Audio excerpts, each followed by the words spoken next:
राम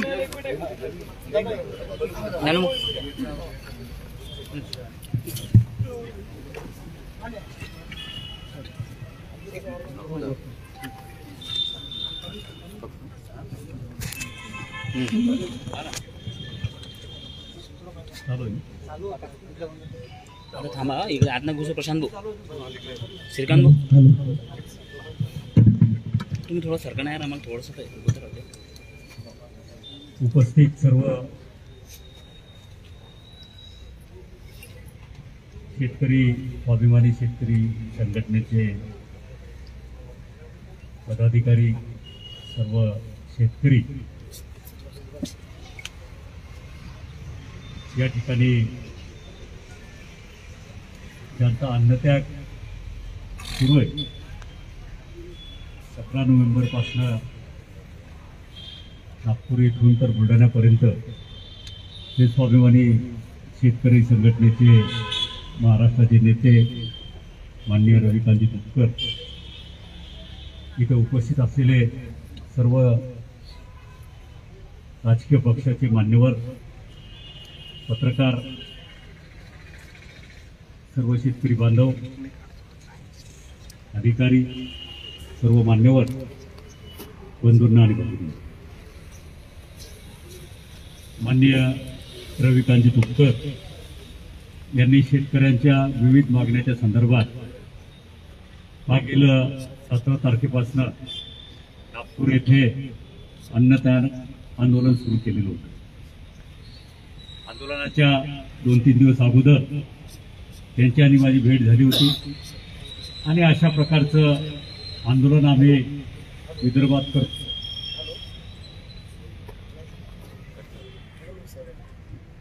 आम्ही विदर्भात करतोय, महाराष्ट्रामध्ये करतोय, अशा प्रकारची जाणीव आणि सूचना जिल्ह्याचा पालकमंत्री या नात्यानं मला त्यांनी दिलेली होती आणि शेतकऱ्याच्या संदर्भातला एक अतिशय महत्त्वाचे प्रश्न विशेषतः कापसाच्या संदर्भात, सोयाबीनच्या संदर्भात, विजेच्या संदर्भात, अतिवृष्टीच्या मदतीच्या संदर्भात, कर्जमाफीच्या संदर्भामध्ये या विविध प्रश्नाच्या संदर्भात न्याय मिळाला पाहिजे, शेतकऱ्यांना न्याय मिळाला पाहिजे ही भूमिका डोळ्यासमोर ठेवून 17 तारखेपासून नागपूर येथे त्यांनी आंदोलन सुरू केलं।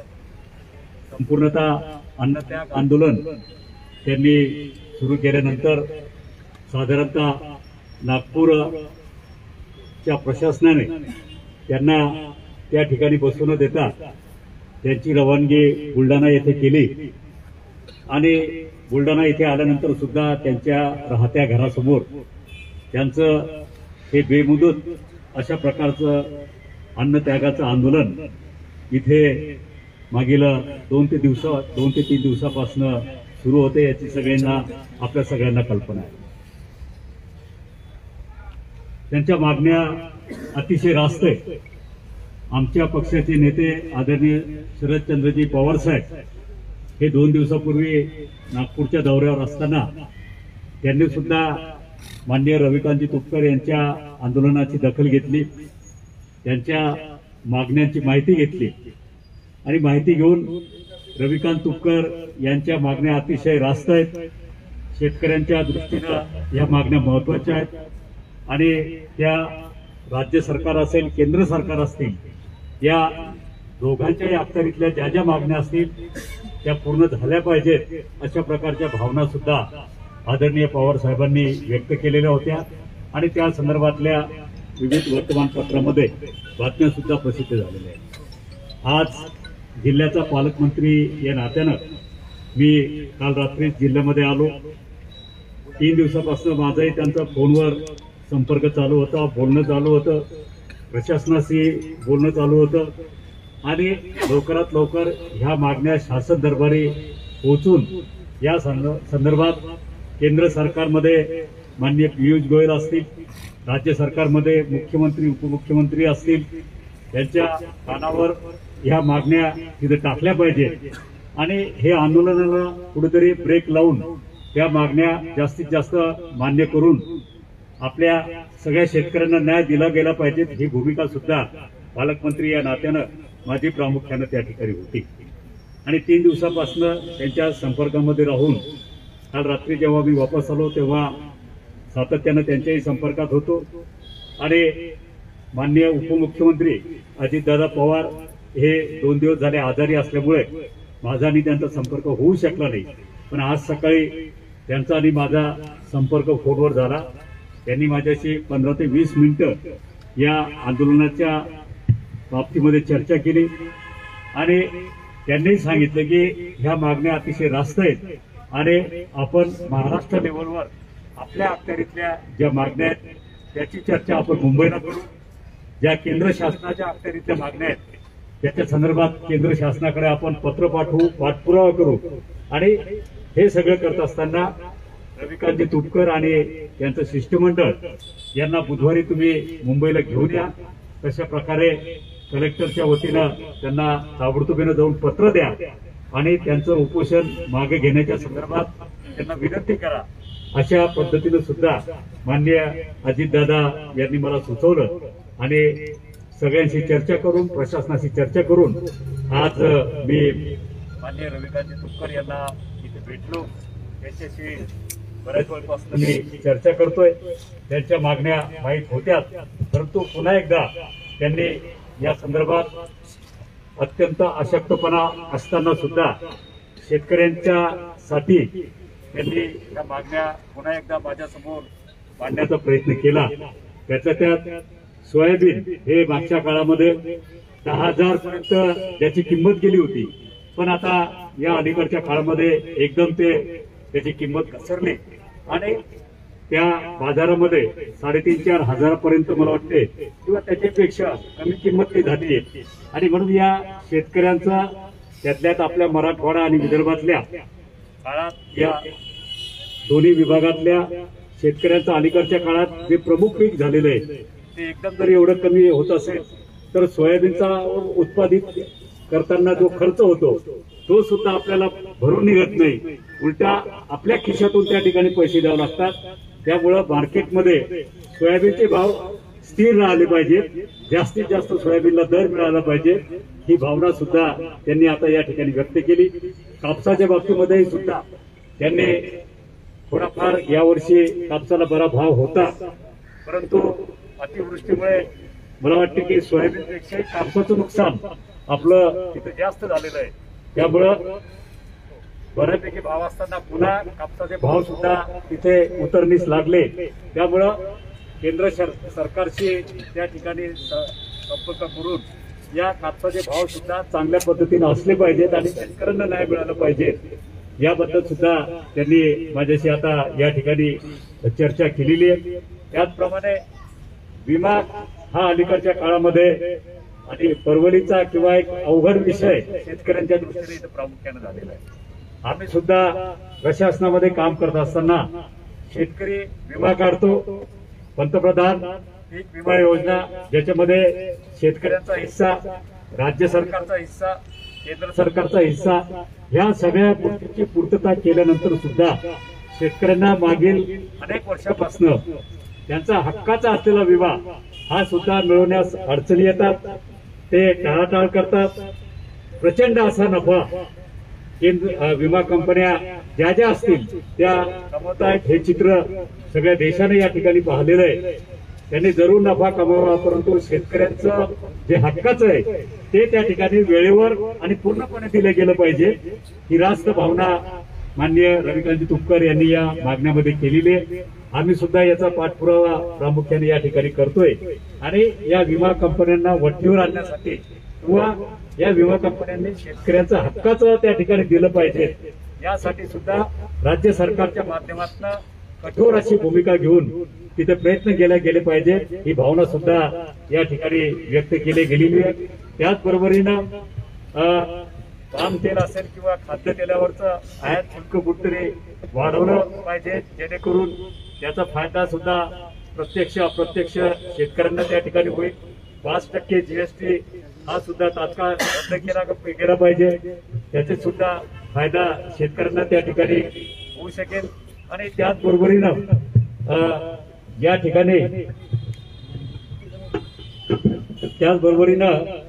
ठिकाणी केंद्राच्या संदर्भातले जे प्रामुख्याने महत्वाचे प्रश्न होते त्याच्यामध्ये प्रामुख्याने केंद्र सरकारनं सुद्धा सोयाबीनची आयात करू नये हा सुद्धा एक महत्वाचा भाग आहे. माननीय राजू शेट्टी यांच्याशी माझं काल संध्याकाळी बोलणं झालं. पियुष गोयल आणि त्यांचे अधिकारी यांच्याशी त्यांची चर्चा झालेली आहे आणि या 2-3 दिवसामध्ये या संदर्भातले निर्णय ते घेणार आहेत असं मला राजू शेट्टी यांनी स्वतः सांगितलं. त्या संदर्भात सुद्धा आपले प्रयत्न राज्य शासनाच्या माध्यमातून जो पाठपुरावा करायचा आहे, कारण त्याचा फायदा केवळ महाराष्ट्रातील विदर्भातल्या किंवा मराठवाड्यातल्या शेतकऱ्यांना होणाऱ्या अशातला भाग नाही, तर देशातल्या सगळ्या सोयाबीन उत्पादक शेतकऱ्यांना या गोष्टीचा निश्चितपणे त्या ठिकाणी फायदा होणार आहे. त्याचबरोबरीनं इतर ज्या मागण्या आहेत त्याच्यामध्ये प्रामुख्याने 2 लाखापर्यंतची या महाविकास आघाडी सरकारने केलेली कर्जमाफी, 50,000 रुपये प्रोत्साहनपर त्यांना या संदर्भात देण्याची भूमिका आणि इतर विजेच्या संदर्भातल्या ज्या शेतकऱ्यांचे कनेक्शन आता अलीकडच्या काळामध्ये पैसे बिलं न भरल्यामुळे कट केले जात आहेत आणि ज्यांनी पैसे भरले अशा सर्व शेतकऱ्यांना त्या ठिकाणी ताबडतोबीनं डीपी मिळाली पाहिजे, ट्रान्सफॉर्मर मिळालं पाहिजे, यासाठी सुद्धा त्यांनी या मागणीद्वारे आपल्या भावना या ठिकाणी व्यक्त केलेल्या आहेत. नदीकाठच्या शेतकऱ्यांच्या ज्या अतिवृष्टीमुळे पुरामुळे खरडून गेलेल्या जमिनी आहेत, सरकारनं तो निर्णय घेतलेला आहे की त्यांना नुकसान भरपाई देण्याच्या संदर्भात नुकसान भरपाई आपण मला वाटते की 10,000 कोटीचं पॅकेज पहिलं जाहीर केलेलं होतं. त्याच्यामध्ये सुद्धा 2-2.5 हजार कोटीची वाढ महाराष्ट्र सरकारनं दुसरा अहवाल तिसरा अहवाल आल्यानंतर केलेली आहे. त्या नुकसान भरपाईचे पैसे सुद्धा काही प्रमाणात जिल्ह्यामध्ये किंवा राज्यामध्ये आलेले आहेत, पूर्णपणे पैसे आलेले नाहीयेत. उरलेले पैसे सुद्धा ताबडतोबीनं शेतकऱ्यांच्या खात्यामध्ये जमा करण्याच्या दृष्टीनं सुद्धा प्रयत्न केले गेले पाहिजेत. अशा प्रकारच्या भावना सुद्धा त्यांनी या ठिकाणी व्यक्त केलेल्या आहेत आणि कर्जमाफीस पात्र असलेल्या शेतकऱ्यांच्या खात्यामध्ये कर्जमाफीची रक्कम ताबडतोबीनं जमा जावी. मागे आमची 2-3 वेळ या विषयावर त्याच्याशी चर्चा झाली होती. आपल्या जिल्ह्याचा विचार जर केला तर मला वाटतं 25,000च्या वर अशा प्रकारचे पात्र शेतकरी आहेत ज्यांना कर्जमाफीचा लाभ मिळाल्यानंतर सुद्धा त्यांना नवीन कर्ज उपलब्ध झाले नाहीये. या संदर्भात सुद्धा मी निश्चितपणे आता जी मीटिंग होणार आहे त्या मीटिंगच्या अनुषंगाने आमची चर्चा त्या ठिकाणी होईल आणि व्यापाऱ्यांना जे महाराष्ट्र शासनानं स्टॉक लिमिट सोयाबीनच्या बाबतीमध्ये लागू केलेली आहे ती सुद्धा मला असं वाटते की ती काही बरोबर नाहीये. त्याच्यामुळे पुढे व्यापारी धास्तावलेले आहेत. लागू नाही केली, बरोबर ती करायची नाही ना आपल्याला. त्याचा निर्णय आपल्या शासनानं अजून घेतलेला नाहीये. या मागणीच्या संदर्भात अनेक व्यापाऱ्यांचं शिष्टमंडळ सुद्धा मागच्या काळामध्ये मला त्या ठिकाणी भेटलेलं होतं. त्यामुळं सरकारनं अजून हा निर्णय लागू केलेला नाहीये आणि भविष्यामध्ये हा लागू करू नये या संदर्भात सुद्धा आमची चर्चा प्रामुख्यानं त्या ठिकाणी झाली आणि म्हणून या सगळ्या मागण्याच्या संदर्भात आमची सविस्तर अशी चर्चा या ठिकाणी झालेली आहे. राज्याचे मुख्यमंत्री थोडे आजारी असल्यामुळे भेटू शकणार नाही, परंतु उपमुख्यमंत्र्यांशी आज सकाळीच माझं 15 ते 20 मिनिटं फोनवर या सगळ्या मागण्याच्या संदर्भात माझी चर्चा झाली. उपमुख्यमंत्र्यांनी अतिशय स्पष्टपणे आणि उपमुख्यमंत्री एकदा जे सांगतात ते करण्याची त्यांची सवय असल्यामुळे आपल्याला सगळ्यांना त्या गोष्टीची माहिती आहे आणि म्हणून या सगळ्या मागण्या मी त्यांच्या कानावर त्या ठिकाणी टाकल्या. त्यांनी मला स्पष्टपणे सांगितलं की 1-2 मागणीच्या संदर्भात आपल्याला कदाचित ताबडतोबीने निर्णय घेता येणार नाही, पण बाकीच्या जे काही मागण्या आहेत ज्या राज्य शासनाच्या अखत्यारीत आहेत त्याच्याबद्दलचा निर्णय आपण निश्चितपणे घेऊ. केंद्र शासनाच्या अखत्यारीतले जे प्रश्न असतील त्या संदर्भातला पाठपुरावा आपले सेक्रेटरी पत्र देऊन स्वतः पाठपुरावा या संदर्भातले निश्चितपणे त्या ठिकाणी करतील आणि या संदर्भात बुधवारी बहुतेक येणाऱ्या बुधवारी आम्ही सकाळी मंत्रालयामध्ये या मागण्याच्या संदर्भात चर्चा करण्यासाठी बसणार आहोत आणि ही चर्चा करत असताना संबंधित खात्याचे अधिकारी, संबंधित खात्याचे मंत्री यांना सुद्धा मी उपस्थित ठेवेल. तुम्ही स्वतः रविकांत तुपकर यांच्याकडे जा. अशा प्रकारचं बोलणं माझं तुमच्याशी झालेलं आहे स्पष्टपणे त्यांना या ठिकाणी सांगा आणि जिल्ह्याचे पालकमंत्री या नात्यानं त्यांना भेटून हे उपोषण मागे घेण्याची विनंती त्यांना करा आणि येणाऱ्या बुधवारी आपण सगळेजण एकत्रित बसून शेतकऱ्यांच्या प्रश्नावर मार्ग काढण्याचा प्रयत्न करू आणि शेतकऱ्यांना न्याय देण्याचा प्रयत्न करू एवढा माझ्यातर्फे त्यांना सांगा. आणि म्हणून ती दादांशी जे बोलणं झालेलं आहे त्या संदर्भात त्यांच्याशी चर्चा जी झालेली आहे त्या चर्चेच्या अनुषंगाने माननीय आपले नेते रविकांतजी तुपकर यांना भेटण्यासाठी मी आलो. सविस्तर असं सगळं विवेचन मी आमची चर्चा करत असताना त्यांना केलेलं आहे आणि आताही माझ्या भाषणामध्ये मी सविस्तरपणे या सगळ्या गोष्टीचा खुलासा इथे केलेला आहे. त्यामुळे मला निश्चितपणे वाटते की माननीय अजितदादा यांच्या बरोबरची चर्चा आपली सकारात्मक होईल, राज्य शासनाची बरोबरची चर्चा आपली सकारात्मक होईल आणि आपण जे आंदोलन सुरू केलेलं आहे त्या आंदोलनाला आदरणीय पवार साहेबांनी सुद्धा त्या ठिकाणी या शेतकऱ्यांच्या मागण्या रविकांत तुपकर यांनी केलेल्या मागण्या रास्त आहेत हे सुद्धा या ठिकाणी सांगितलेलं आहे. याची कल्पना मी अजितदादांना आता सकाळी बोलताना दिलेली आहे. त्यामुळं मला पूर्ण खात्री आहे की येणाऱ्या बुधवारी या सगळ्या गोष्टीची आपली सविस्तर अशी चर्चा त्या ठिकाणी होईल आणि आपल्या जिल्ह्यातीलच नाही तर त्या अनुषंगाने राज्यातील सर्व शेतकऱ्यांना ह्या मागण्या आपण आता मांडलेल्या आहेत त्या अनुषंगाने न्याय देण्याचं काम राज्य सरकारच्या माध्यमातून होईल एवढी खात्री पुन्हा एकदा आजच्या या बैठकीच्या निमित्तानं मी देतो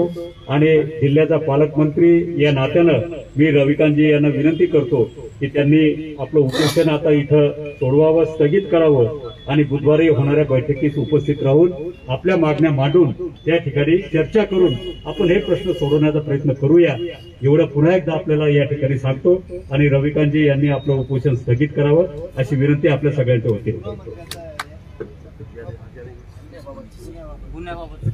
हा एक महत्वाचा मुद्दा इथं झालेला आहे.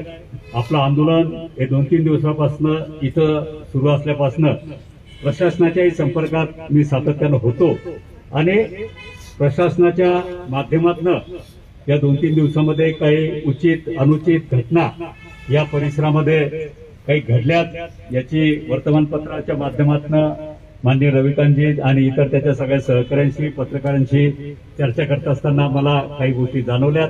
या सगळ्या गोष्टी तपासून आज काही आंदोलन करत असताना आंदोलकावर काही गुन्हे जर या ठिकाणी दाखल झाले असतील तर ते निश्चितपणे माननीय गृहमंत्र्यांच्या निदर्शनास आणून गृहमंत्री माननीय दिलीप पाटील साहेब यांच्या मी निदर्शनास आणून हे गुन्हे राजकीय स्वरूपाचे किंवा आंदोलनाच्या पार्श्वभूमीवर घडलेले गुन्हे आहेत ते काही जाणून बुजून केलेले गुन्हे नाही आहेत हे त्यांच्याशी मी त्यांच्या निदर्शनास आणतो आणि आपल्यावर जे काही अयोग्य पद्धतीने गुन्हे दाखल झाले असतील तर निश्चितपणे त्याच्यामध्ये लक्ष घालून हे गुन्हे सुद्धा भविष्यामध्ये कसे वापस होतील या संदर्भात सुद्धा पालकमंत्री या नात्यानं माझं लक्ष त्या ठिकाणी राहील. धन्यवाद.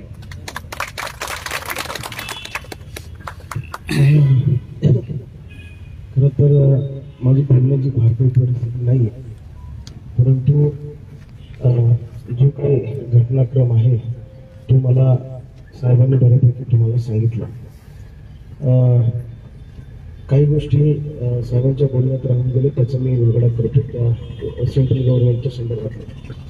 तर गेल्या 4 दिवसापासून मी अन्नपण सत्याग्रह करतोय.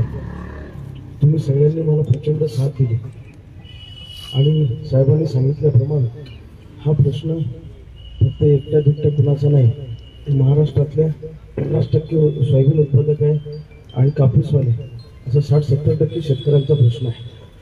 आणि या माध्यमातून मी ज्यावेळी सगळ्या नेत्यांना निवेदन पाठवले त्यावेळेस माझं निवेदन गेल्या आदरणीय शरद पवार साहेबांनी आमच्याशी कॉन्टॅक्ट केला आणि सांगितलं की रविकांत तुमच्या मागण्या अतिशय रास्त आहेत आणि तुम्ही जे म्हणताय ते बरोबर आहे.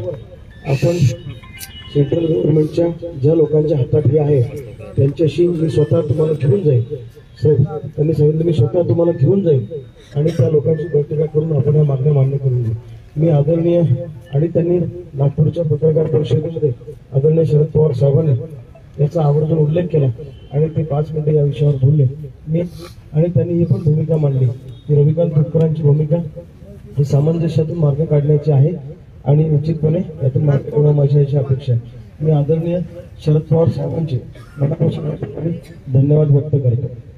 आणि सरकारमध्ये आणि आपल्यामध्ये ज्यांनी समन्वय घडून आणला ते आपल्या जिल्ह्याचे पालकमंत्री आणि राज्य सरकारमध्ये अत्यंत जबाबदार मंत्री सन्माननीय डॉक्टर राजेंद्र शिंदे साहेबांचे मी धन्यवाद व्यक्त करतो की त्यांनी माननीय मुख्यमंत्री माननीय उपमुख्यमंत्र्यांच्या कानावर हा सगळ्या शेतकऱ्यांच्या भावना कळवल्या.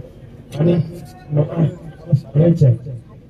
मला तुम्हाला सांगायचं आहे की फोकस असल्याच्या दिवसापासून आदरणीय साहेब मला रोज माझ्या तब्येतीची चौकशी करत होते, प्रशासनालाही वारंवार फोन करत होते, माझ्या तब्येतीचे अपडेट घेत होते आणि काही झालं तरी तब्येत खालावली नाही पाहिजे, काही बरं वाईट होऊ नये अशी चिंता माझ्याबद्दल शिंदे साहेब सातत्याने व्यक्त करत होते. आणि साहेबांनी माननीय अजितदादांशी चर्चा करून माननीय अजितदादांनी त्यांच्याशी चर्चा केली आणि अजितदादांनी काय सांगितलं ते त्यांनी त्यांच्या भाषणामध्ये सविस्तर सांगितलेलं आहे. आणि बुधवारी म्हणजे मला वाटतं 24 तारखेला मंत्रालयामध्ये माननीय अजितदादांच्या उपस्थितीमध्ये संबंधित खात्याच्या मंत्र्यांची बैठक त्यांनी लावलेली आहे. त्या बैठकीचं निमंत्रण साहेबांनी स्वतः मला दिलेलं आहे आणि तसं पत्रही मला प्रशासनाच्या वतीने साहेबांच्या हातून दिलेलं आहे. आणि दुसरं सेंट्रल गव्हर्नमेंटच्या संदर्भात जी एक महत्वाची मागणी आपली होती पियुष गोयल साहेबांकडे वाणिज्य मंत्रालयाकडे ती मागणी होती. जसं मागच्या वेळी अखिल ऑल इंडिया पोल्ट्री ब्रिडर्स असोसिएशननं केलं होतं केंद्र सरकारला साठी खाद्य म्हणून सोयाबीन आयात करा. केंद्र सरकारनं 12 लाख टन सोयाबीन आयात केली. आता पुन्हा 4 दिवसापूर्वी ऑल इंडिया पोल्ट्री ब्रिडर्स असोसिएशननं पत्र दिलं की सोयाबीन आयात करा, सोयाबीनचा भाव 4,000च्या खाली आला. हे पाहून सगळ्या शेतकऱ्यांमध्ये धास्ती तयार झाली आणि राजू शेट्टी साहेबांनी स्वतः पियुष गोयल साहेबांची चर्चा केली आणि पियुष गोयल साहेबांनी काल आणि आज 2 वेळा राजू शेट्टी साहेबांशी संपर्क साधून एक महत्वाची मागणी त्यांनी आपली मान्य केली. यानंतर कोणत्याही प्रकारची सोयाबीन देशामध्ये आम्ही आयात करणार नाही असा शब्द राजू शेट्टी साहेबांना पियुष गोयल साहेबांनी दिला आणि त्या संदर्भातला आदेश एक 2-3 दिवसामध्ये आता सुट्ट्या असल्यामुळे त्याला काढता आला नाही, पण सोमवारी ते दौरा करून दिल्लीत आल्यावर 2-4 दिवसात त्याच्या संदर्भातला आदेश मी काढतो, तुम्ही माझ्यावर विश्वास ठेवा, कोणत्याही प्रकारची सोयाबीन आम्ही आयात करणार नाही असा शब्द पियुष गोयल साहेबांनी दिला. आता साहेब बोलत असताना देवेंद्र फडणवीस साहेबांचा पण स्वतःहून फोन आला आणि त्यांनी सांगितलं की केंद्राशी संबंधित तुमचे जे काही विषय असतील पियुष गोयल साहेबांशी किंवा केंद्रीय कृषी मंत्र्यांशी त्यांची आणि तुमची मी तातडीनं बैठक करून देतो की स्वतः तुमच्या सोबत येतो, पण तुम्ही हे उपोषण सोडा रविकांत, मला सगळी परिस्थिती माहिती आहे. तर त्यांनी पण विनंती केली, मी त्यांचे धन्यवाद मानतो. आणि बच्चू कडू साहेबांचाही फोन आला होता. बच्चू कडू साहेबांचे प्रतिनिधी प्रहार संघटनेचे प्रदेशाध्यक्ष अनिल भाऊ गावंडे, पाटील सर, सुधाकर खोतकर या ठिकाणी आले, मी त्यांचे धन्यवाद व्यक्त करतो. बच्चू कडू साहेबांनी पण या आपल्या मागणीला पाठिंबा दिलेला आहे. तर राज्य सरकारशी संबंधित मागण्यांची बैठक आदरणीय शिंदे साहेबांनी सांगितलं त्या पद्धतीनं उपमुख्यमंत्र्यांच्या दालनामध्ये होणार आणि केंद्राची बैठक पियुष गोयल साहेबांनी सुद्धा राजू शेट्टी साहेबांनी सांगितलं की सोयाबीनच्या आयातीचा निर्णय तर रद्द करतोच आहे, पण अजून जर काही तुमच्या मागण्या असतील तर त्या संदर्भामध्ये मी लवकरच बैठक लावतो आहे असं आश्वासन त्यांनी राजू शेट्टी साहेबांना दिलं. आणि दुसरा एक साहेब महत्वाचा आहे की सोयाबीनवर 5% GST लावलेला आहे, जो कोणत्याच मालावर नाहीये, फक्त सोयाबीनवर आहे, तो रद्द करा अशी आमची एक मागणी आहे. तर ती अर्थमंत्र्याकडे येते. तर पियुष गोयल साहेबांनी राजू शेट्टी साहेबांना सांगितलं की मी स्वतः तुम्हाला घेऊन अर्थमंत्र्याकडे जातो आणि या संदर्भातली मागणी आपण भेटून धरू आणि सरकारला निर्णय घ्यायला भाग पाडू. त्याच्यामुळं तोही निर्णय एक सकारात्मक झालेला आहे. आज जे काही प्रमाणात यश या आंदोलनाला मिळालेलं आहे सोयाबीन उत्पादक शेतकऱ्यांना, माझं एकट्याचं नसून यामध्ये हा शेतकऱ्यांच्या एकजुटीचा विजय आहे असं मी या ठिकाणी जाहीर करतो. शेतकऱ्यांनी ज्या पद्धतीने या आंदोलनाला साथ दिली, माध्यमांनी सुद्धा सोयाबीनचा आणि कापसाचा विषय लावून धरला, तुम्ही सुद्धा वेळोवेळी लक्ष घातलं, तुमच्या सगळ्यांमुळे हे मान्य झालं. मी फक्त याच्यातला एक निमित्त मात्र घटक आहे, त्यामध्ये माझं कुठलंही योगदान नाही. आणि राजू शेट्टी साहेबांचे पण मी धन्यवाद व्यक्त करतो. माझ्या तब्येतीमुळे त्यांना झोप लागत नव्हती, दिवसभर मला ते 10 फोन करायचे तुझी तब्येत कशी आहे, तुझी तब्येतीला काही झालं नाही पाहिजे, आपण महाराष्ट्र पेटून टाकतो, मी रस्त्यावर उतरतो. कार्यकर्त्यासाठी जीव तोडणारा नेता मी खूप नेते बघितले, पण त्यांनी प्रचंड काळजी घेतली या काळामध्ये. मी त्यांचे धन्यवाद व्यक्त करतो, साहेबांचे पण मनापासून धन्यवाद व्यक्त करतो. तुम्हाला सांगतो साहेबांचं प्रचंड प्रेम आपल्या चळवळीवर आहे, आपल्यावर आहे. वेळोवेळी शिंदे साहेबांनी कधी कोणता शब्द आम्ही टाकला असेल तर कधी टाळला नाही.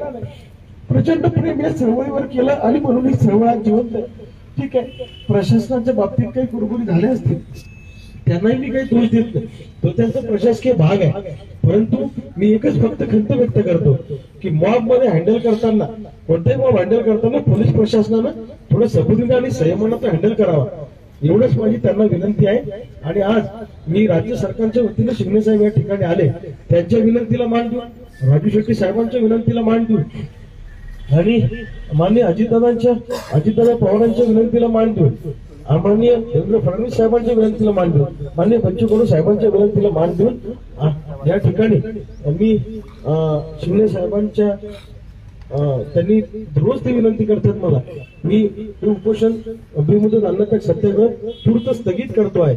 पण साहेब, मी तुम्हाला पुन्हा सांगतो, या मागण्यांच्या अनुषंगानं जर का केंद्र आणि राज्य सरकार घेतले नाही किंवा या संदर्भात थोडंफार दुर्लक्ष झालं तर पुन्हा मात्र महाराष्ट्रातला शेतकरी ताकदीनं रस्त्यावर उतरेल हे सुद्धा सांगायला मी विसरणार नाही.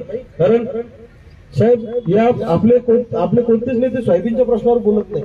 कृपया सगळ्या नेत्यांना आपल्या विदर्भ मराठवाड्यात सोयाबीनच्या प्रश्नावर बोलण्यासाठी आपण बाध्य केलं पाहिजे सगळ्यांनी मिळून, असं मला वाटतं. मी माध्यमांचे विशेष आभार मानतो की तुम्ही सगळ्यांनी आमच्यासारख्या चळवळीतल्या फाटक्या कार्यकर्त्यांना आणि शेतकऱ्यांच्या पाठीशी तुम्ही खंबीरपणे उभे राहिले प्रस्थापितांच्या विरोधात. त्यामुळे मी मनापासून तुमचे धन्यवाद व्यक्त करतो. आणि साहेबांच्या हस्ते मी या ठिकाणी या अन्नत्याग सत्याग्रहाला स्वल्पविराम देतो अशी आणि मी पुन्हा एकदा सगळ्यांचे मनापासून आभार मानतो.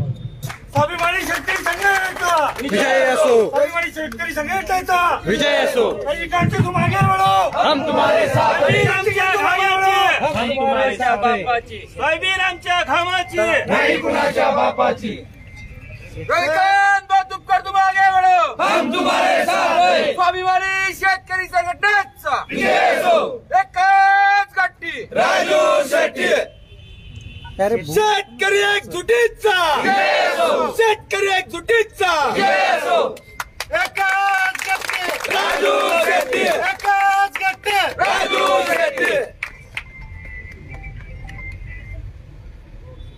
स्वाभिमानी शेतकरी संघटनेचा, स्वाभिमानी शेतकरी संघटनेचा, रविकांत भाऊ तुपकर तुम आगे बढ़ो, हम तुम्हारे साथ हैं.